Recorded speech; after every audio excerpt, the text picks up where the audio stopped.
मराठवाड्यात पावसाचा कहर. एलदरी धरणाचे दरवाजे पूर्ण उघडले. विदर्भाला जोडणारा मार्ग 19 तासांपासून वाहतुकीसाठी बंद.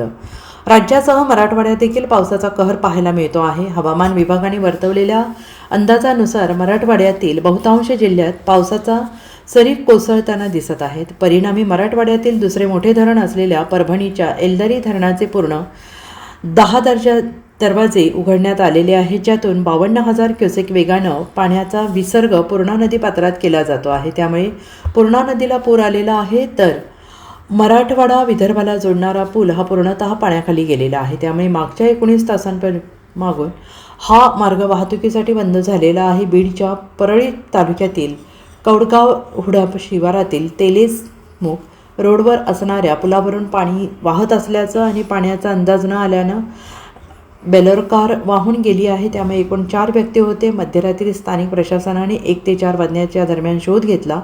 3 व्यक्तींना सुखरूप बाहेर काढण्यात यश आले. 1 व्यक्ती अद्याप बेपत्ता आहे. सध्या त्यांचा शोध घेण्यासाठी पुणे येथून NDRF टीम घटनास्थळी दाखल झाली आहे. Bureau report SBN Marathi, Marathwada.